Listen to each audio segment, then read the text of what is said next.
ஆய்வு என்ற பெயரில் மணமகள் மன்றங்களில் ரீல்ஸ் எடுக்க நீதிமன்றம் தடை. தமிழ்நாடு மணமகள் மன்ற உரிமையாளர் சங்க தலைவர் வீரபாண்டியன் உயர்நீதிமன்ற மதுரை அமர்வில் தாக்கல் செய்த மனுவில், எங்கள் சங்க உறுப்பினர் தமிழ்நாடு முழுவதும் அரசிடம் முறையாக FL2 உரிமம் பெற்ற மணமகள் மன்றங்களை நடத்தி வருகின்றனர். மன்ற உறுப்பினர்களுக்கு மது விற்பனை செய்து வருகிறோம். மணமகள் மன்றங்களின் நடவடிக்கையை அதிகாரிகள் கண்காணிக்கின்றனர். இந்த நிலையில் ஆளும் கட்சி MLAக்கள், ஆளும் கட்சி நிர்வாகிகள், சமூக ஆர்வலர்கள், யூடியூப் செயல்பாட்டாளர்கள் என்ற பெயரில் மணமகள் மன்றங்களுக்கு அத்துமீறி நுழைந்து செல்போனில் வீடியோ பதிவு செய்து சட்டவிரோதமாக மது விற்பனை நடைபெறுவதாக சித்தரித்து சமூக வலைதளங்களில் வீடியோக்களை பதிவேற்றுகின்றனர். இந்த மணமகள் மன்றங்கள் மது அருந்தும் உறுப்பினர்கள் அடையாளம் தெரியுமாறு ரீல்ஸ்கள் எடுத்து பரப்புகின்றனர். மது அருந்துவோர் ஊழியர்களுடன் தகராறு செய்கின்றனர்.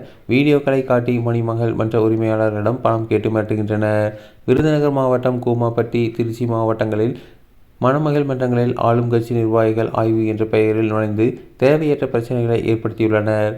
இதனால் தொழில் பாதிக்கப்படுகிறது. எனவே மணமகள் மன்றங்களில் உரிமைகளை பாதுகாக்கும் உரிய நடவடிக்கை எடுக்குமாறு மதுவிலக்கு மற்றும் ஆயத்தீர்வை ஆணையருக்கு உத்தரவிட வேண்டும் என குறிப்பிட்டிருந்தார்.